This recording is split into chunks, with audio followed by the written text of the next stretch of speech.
قبول ہے اور ایمان ہو، ٹھیک ہے، اور تب عمل قابل قبول ہوتا ہے، لیکن محبت مصطفیٰ ہی نہ ہو تو ایمان بن سکتا ہے؟ تو پھر عمل کیسے قابل قبول ہوگا؟ اللہ کی محبت بھی بہت بڑا عمل ہے، لیکن اللہ کی محبت حاصل ہوتی ہے نبی کی محبت کے ساتھ۔ نبی سے محبت کریں گے تو اللہ سے محبت کریں گے نا۔ اللہ کے نبی نے بتایا اللہ سے محبت کرو، اللہ کے نبی نے بتایا نا۔ یہ قرآن ہمیں کس نے بتایا؟ اللہ کے محبوب نے بتایا، یہ اللہ کا قرآن ہے۔ ان ھذا القرآن، یہ اللہ کا قرآن ہے، یہدی، جو تمہاری ہدایت کرتا ہے۔ یہ کس نے بتایا؟ اللہ کے نبی نے بتایا کہ یہ اللہ کا قرآن تم سے ارشاد فرماتا ہے۔ تو یہ پہلے دو چیز آپ کو معلوم ہوگی۔ پہلی کون سی چیز ہے؟ اطاعت کلی، مکمل اطاعت اللہ کی اور اس کے رسول کی بھی۔ اور دوسری چیز میں نے کیا بیان کی؟ آپ کو بھول گئی یا ویسے بول نہیں رہے؟ دوسری چیز کون سی ہے؟ محبت، اللہ سے بہت زیادہ محبت، اور اس کے اندر اللہ کے رسول اس کے ساتھ کیا ہیں؟ شریک ہیں۔ اللہ سے بھی محبت کرنی ہے اور اس کے رسول سے بھی محبت کرنی ہے۔ یہ عبادت کے دو لازمی جز۔ آگے تین جو اجزاء ہیں ان میں سے پہلی جز تعظیم کے مظاہر، سجدہ، رکوع، اللہ کے عاجزی کرنا، فَاسْجُدُوا لِلَّهِ وَاعْبُدُوا وَارْكَعُوا مَعَ الرَّاكِعِينَ وَقُومُوا لِلَّهِ قَانِتِينَ۔ سجدہ کس کے سامنے کرنا ہے؟ یہ پیشانی کس کے سامنے جھکانی ہے؟ رکوع کس کے سامنے کرنا ہے؟ عاجزی کس کے سامنے کرنی ہے؟ اس کے اندر اللہ کے ساتھ کوئی شریک ہے؟ اس کے اندر اللہ کی ذات کے ساتھ کوئی شریک نہیں، کوئی اللہ کا نبی بھی شریک نہیں، اللہ کا کوئی ولی بھی شریک نہیں، کوئی غوث قطب ابدال کوئی بھی اللہ کے ساتھ شریک نہیں۔ یہ پیشانی چھٹے گی تو اللہ کے سامنے، یہ رکوع ہوگا تو کس کے سامنے؟ اللہ کے سامنے۔ یہ تیسرا پوائنٹ جو ہے وہ صرف خاص کس کے لیے ہے؟ اللہ کی ذات کے لیے۔ اور چوتھا پوائنٹ، چوتھا جو ہے وہ کیا ہے؟ دعا۔ کیا؟ دعا۔ دعا اور استغاثہ۔ دعا کس سے کرنی ہے؟ کس سے کرنی ہے؟ فَادْعُوا اللَّهَ مُخْلِصِينَ لَهُ الدِّينَ، اللہ کو خالص ہو کر پکارو۔ اللہ کی عبادت خالص اسی کی کرنی ہے، اس کے علاوہ کسی اور کو مت پکارو۔ کس کو پکارنا ہے؟ اللہ۔ مدد کے اندر کس کو پکارنا ہے؟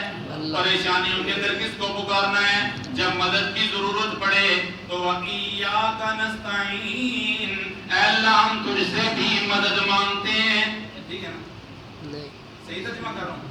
وَإِيَّاكَ نَسْتَعِينُ، اے اللہ ہم تجھ ہی سے مدد مانگتے ہیں اور تیرے علاوہ کسی اور سے مدد نہیں۔ یہ مدد ما فوق الاسباب مدد ہے۔ ویسے تو آپ ایک دوسرے کی بڑی ہیلپ کرتے ہیں، مدد کرتے ہیں، یہ مدد مراد نہیں۔ غیب سے، اے اللہ میری غیب سے مدد فرما، غیب سے مدد فرما، اس کو کہتے ہیں ما فوق الاسباب۔ یہ مدد کرنے والی کون سی ذات ہے؟ اللہ کی ذات ہے۔ تو میں نے 4 پوائنٹ آپ کو سمجھا دیے۔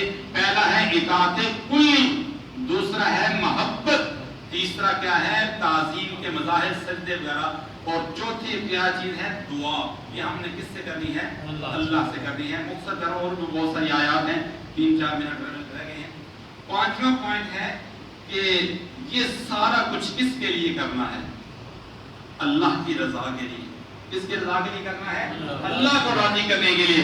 قل ان صلاتی ونسکی ومحیای ومماتی للہ، کہہ دیجئے میرا پیغمبر، ان صلاتی میری نماز، ونسکی میرا قربانی کرنا، ومحیای میری زندگی، ومماتی اور میرا مرنا بھی للہ، میری نماز بھی للہ، میری قربانی بھی للہ، میرا حج بھی للہ، میری زکوٰۃ بھی للہ، میرا ہر عمل کس کے لیے ہے؟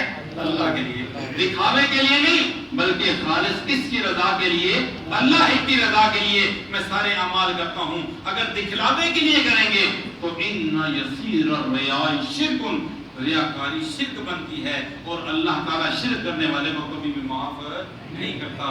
پھر میں اپنی بات کو دوبارہ دوہرا دیتا ہوں۔ تو میں نے جو شروع میں کہا تھا کہ آپ کے ذمے ہے ان باتوں کو لوگوں تک، دوسروں تک پہنچانا، میں نے کیا کہا کہ پورے دین کا تقاضا کیا ہے؟ عبادت، اور عبادت کے کتنے اجزاء آپ کے سامنے ذکر کیے، 5 اجزاء آپ کے سامنے ذکر کیے۔ پہلا مکمل اطاعت اللہ کی اور اس کے رسول کی، دوسری چیز محبت اللہ کی بھی اور اس کے رسول کی بھی، اور تیسری چیز وہ کہ تعظیم کے مظاہر، سجدہ اللہ کے لیے، یہ ساری نیازیں ساری باتیں کس کے لیے؟ اللہ کے لیے، سجدہ اللہ کا، قنوت اللہ کا، اور چوتھی چیز کہ دعا استغاثہ، اور جو بھی دعا مانگنی ہے، جو بھی مدد مانگنی، کس سے مانگنی ہے؟